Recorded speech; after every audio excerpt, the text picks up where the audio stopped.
क्या आप जानते हैं एक ऐसी चोक पॉइंट है जहां से चाइना की इकोनॉमी का दिल धड़कता है।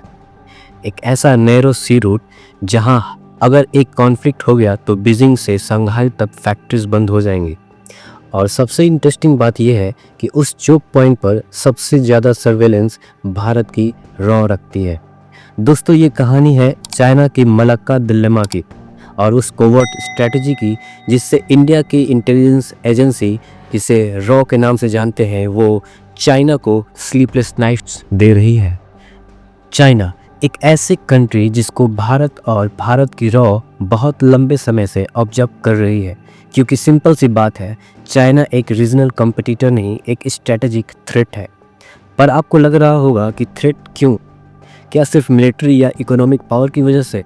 जी नहीं, चाइना का थ्रेट उसके गेम डिज़ाइन में है, जो उसने भारत के पेरिफेरल टेरिटरीज और पूरे इंडियन ओशियन रीजन में सेट किया हुआ है। रॉ के इंटेलिजेंस असेसमेंट के हिसाब से चाइना का मेन गोल एक ही है, कीप इंडिया रीजनली प्रीऑक्युपाइड, मतलब भारत को नेबरहुड में ही उलझा दो, ताकि भारत ग्लोबल लेवल पर असर्टिव रोल ना ले सके। लेकिन भारत की इंटेलिजेंस एजेंसी रॉ ये गेम समझ गई है और उन्होंने डिसाइड किया, अगर चाइना वल्नरेबिलिटीज़ क्रिएट करता है तो उन वल्नरेबिलिटीज़ को एक्सप्लॉइट भी किया जा सकता है। स्टोरी 1978 से शुरू होती है, जब डेन जियाओपिंग ने चाइना की इकोनॉमी को ओपन किया। तब से चाइना ने वर्ल्ड के सारे कॉर्नर से रिसोर्स खींचने शुरू कर दिए थे, जैसे कि ऑयल, गैस, मिनरल्स और टेक्नोलॉजी। और यहीं पे एक क्रूशियल डिपेंडेंसी बनी एनर्जी ट्रेड का। चाइना अपने डेवलपमेंट के लिए मैसिव लेवल पर ऑयल और गैस इंपोर्ट करता है, और रॉ की 1993 की एक इंटरनल असेसमेंट रिपोर्ट के मुताबिक चाइना उस वक्त के एक नेट एनर्जी इंपोर्टर बन चुका था। अब सवाल ये था, ये एनर्जी आती कहाँ से थी? जवाब था स्ट्रेट ऑफ मलक्का, जिसे भारत की रॉ पर नजर रखती है। एक नैरो सी रूट जो इंडिया के अंडमान एंड निकोबार आइलैंड के पास से गुजरता है। यहाँ से चाइना अपना 80% ऑयल और गैस ले जाता है, मिडिल ईस्ट से, अफ्रीका से और यूरोप से। रॉ ने 1994 के आसपास एक चीज़ नोटिस की, अगर ये सारा ट्रेड मलक्का से ही हो रहा है तो इसका मतलब ये एरिया चाइना के लिए एक स्ट्रेटेजिक चोक पॉइंट है।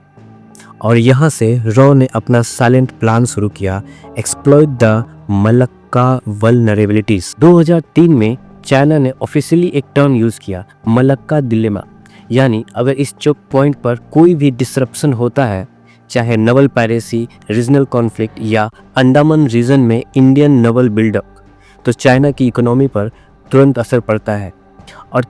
और एग्जैक्टली यही रॉ का प्लान था।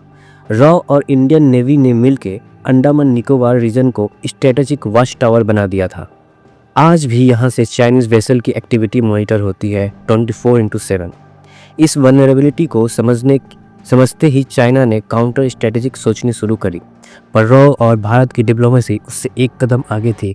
जैसे ही अमेरिका ने भी इस चोक पॉइंट की इम्पोर्टेंस समझी, उसने भारत के साथ मिलकर जापान और ऑस्ट्रेलिया को भी इंक्लूड कर लिया और बना मालाबार नवल एक्सरसाइज। इसका हिडन ऑब्जेक्टिव था सिंपल, चाइना को ये सिग्नल देना कि हम तुम्हारे चोक पॉइंट के पास ही हैं। फिर बना क्वाड, जिसमें इंडिया, यूएस, जापान और ऑस्ट्रेलिया शामिल हुए, और उसके बाद एक और अलायंस बना और फिर उसका नाम था ऑकस, जिसमें ऑस्ट्रेलिया, यूके और यूएस, जो कि एक न्यूक्लियर सबमरीन अलायंस था। इन सब का अल्टीमेट फोकस क्या था?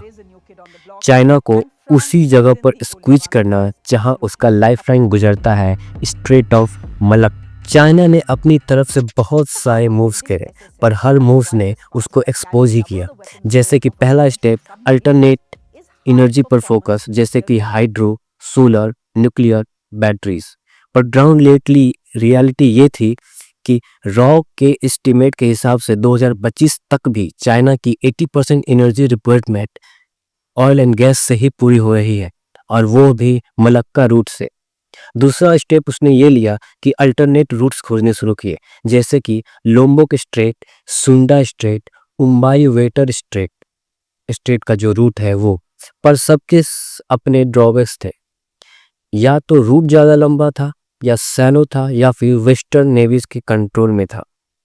एग्जाम्पल ये जानते हैं, अगर चाइना लोम्बोक स्ट्रेट से गुजरता है तो हर शिप को 2963 यानी 2963 किलोमीटर एक्स्ट्रा ट्रेवल करना पड़ता है, मतलब कि 5 दिन का डिले, और फ्यूल कॉस्ट एक्सपोनेंशियल था।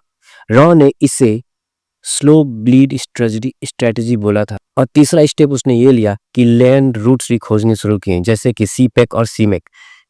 सीपेक का मतलब चाइना पाकिस्तान इकोनॉमिक कॉरिडोर और सीमेक का मतलब चाइना म्यांमार इकोनॉमिक कॉरिडोर। लेकिन सीपेक के अंदर क्वाडर पोर्ट प्रोजेक्ट $60 बिलियन खर्च करने के बाद भी फुल्ली फंक्शनल नहीं हो पाया। एक बिजी डे में भी ज़्यादा से ज़्यादा 22 शिप्स ही टॉप करती थी उस पोर्ट पे, मतलब कि पूरा का पूरा प्रोजेक्ट प्रैक्टिकली फ्लॉप हो चुका था। सीमेक के बारे में हम जानते हैं, सीमेक में भी वही कहानी है।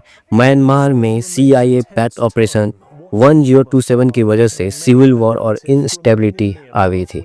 चाइना का पूरा अल्टरनेट कॉरिडोर आइडिया कोलैप्स हो गया था। इंडिया ने भी एक स्ट्रेटजी फॉलो की, deny China every possible alternate, मतलब मलक्का पर कंट्रोल रखो, सीपेक और सीमेक को डिप्लोमेटिकली वीकन करो, क्वाड और ऑकस के through multi layer pressure create करो और अंडमान एंड निकोबार कमांड को स्ट्रेंथन करो। इसका क्या रिजल्ट आया? चाइना आज भी अपनी इकोनॉमिक के लिए मलक्का पर डिपेंडेंट है, और जितना वो मलक्का पर डिपेंडेंट रहेगा उतना ही उसका मलक्का डिलेमा जिंदा रहेगा। आज चाइना दुनिया का मैन्युफैक्चरिंग हब है, AI, रोबोटिक्स, चिप टेक्नोलॉजी में सुपर पावर बनने की रेस में है, लेकिन उसके पूरे ग्लोबल एम्बिशन का एक सिंगल वीक नर्व है, एनर्जी डिपेंडेंसी, और उस डिपेंडेंसी का नाम है स्ट्रेट ऑफ मलक्का। रॉ जानती है, अगर ये चोक पॉइंट कभी भी डिसरप्ट हुआ तो चाइना का इकोनॉमिक इंजन रुक जाएगा। इसलिए भारत ने अपना एक रोल रीजनल पेयर से बदलकर नेट सिक्योरिटी प्रोवाइडर बना दिया, जो इंडो पैसिफिक में बैलेंस मेंटेन करता था।